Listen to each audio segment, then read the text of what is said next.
Hey, what's up? We're gonna get to show you guys. Oh yeah, I got to show you something too. Once me show you all this information, then you'll understand better what I mean about the Lupus Support Act. Well, part of the reason why we created the Lupus Support Act petition and trying to get as many signatures as possible. We definitely need to have at least 10,000. Trying to work on that, and it's not just for lupus, but it's also for other chronic illnesses and diseases and stuff. Because like you have fibromyalgia, Crohn's disease, Gray disease. Just a lot of chronic illnesses and diseases and stuff, and they're just not getting the support that they need. So, and then when they apply for disability, you have these court judges that are not even medical experts or anything. They actually can override what your doctor says and what your doctor's report and your medical history has proven and shown have like this issue and have this problem. So it's like, why do these judges have the authority and the right to do that? And it's not fair, because you're the one that's suffering in your bodies and going through all of this hell, So it's not fair that, they get a chance, they get the opportunity and have the right, a legal right at that, to deny you disability when your doctors, and you have a team of doctors, not like it's just one doctor, you have like 4+ doctors that has clearly stated that you have this disease and this chronic illness condition, yet they deny you disability. Are you kidding me? No. So on me reach back home, we're gonna show you some documentations. And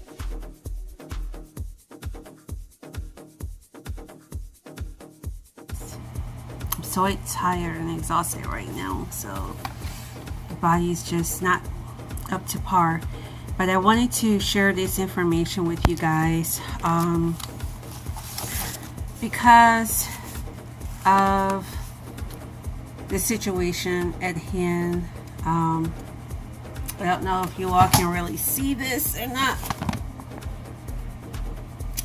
but what this is saying in a nutshell is that I applied for disability because I was really struggling. In all honesty, we really didn't want to. So, but it came to the point where I was forced to, pretty much, with my health.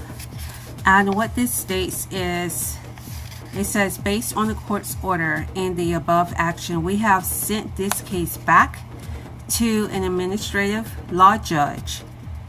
In the disclosed order, we explain why we did this and what the administrative law judge will do about this claim. So, Supreme Court sent this back to the original judge, and this is why they sent this back. Okay, it's got too much sensitive information on this, so I can't really just show y'all everything, but I'm going to try to show you as much as I can.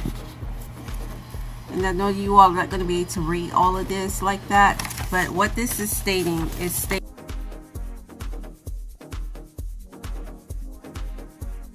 okay, under civil action number, then has the number, has remanded this case to the Commissioner of Social Security for further administrative proceedings in accordance with the 4th sentence of Section 205G of the Social Security Act. Now, this is why they stated that they're sending it back. It says the Appeals Council hereby vacates the final decision of the Commissioner of Social Security and remands this case to an administrative law judge for resolution of the following issues. 1. The administrative law judge insufficiently evaluated the claimant's mixed tissue disease, MCTD, and finding the impairment as non-medically determinable. How is it non-medically determinable when it is, and there's proof that it is, okay?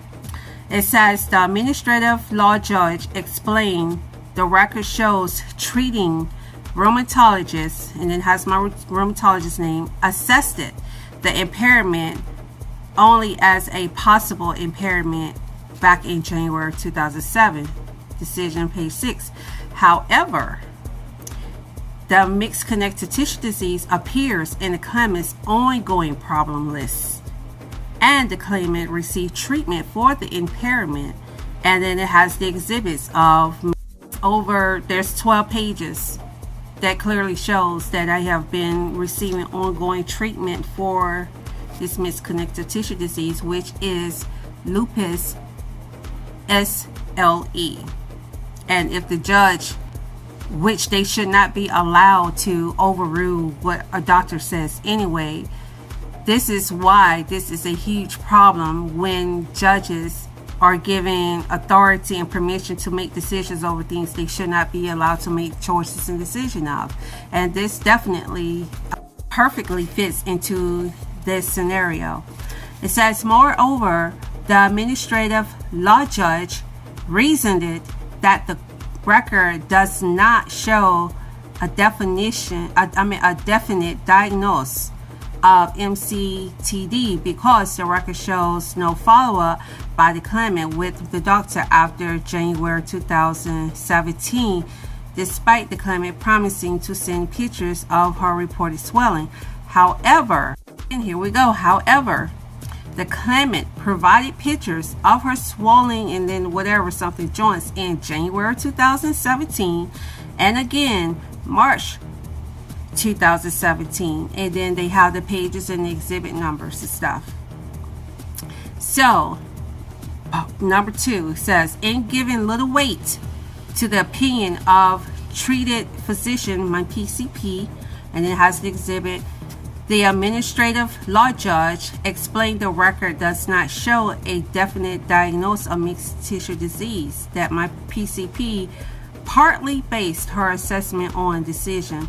However, and there's another however, as above indicated, the record indicates further evaluation of impairment and consequently my PCP's opinion required.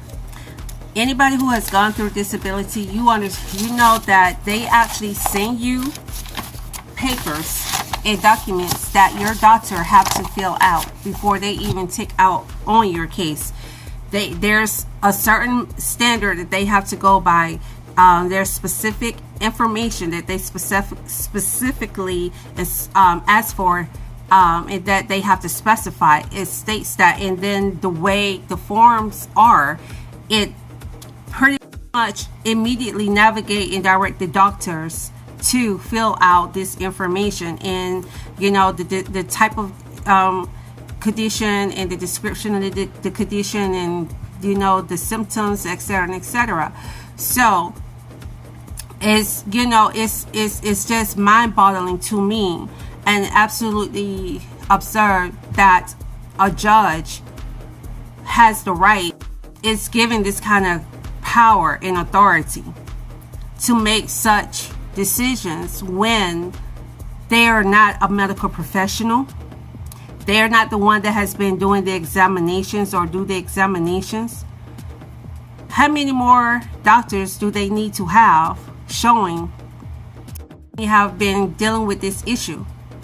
And not only that, mixed connective tissue disease, if this judge would have actually taken the time to actually study what this kind of disease is, he will understand that it is the same thing as lupus SLE, and it is considered an invisible disease because a lot of its symptoms, and it does not show physically where you need a crutch, where you're wheelchair bound, where you always in a brace or a bandage or whatever. However, it does things to your body to make the body really weak, the body really lethargic, really fatigued at any moment. And now it's extremely fatigued right now. You can even see it in my eyes. I cannot even try to fake this if I want to, because my eyes are just going to automatically just start looking like this. And I'm stretching my eyes, as you all can see, I'm stretching them.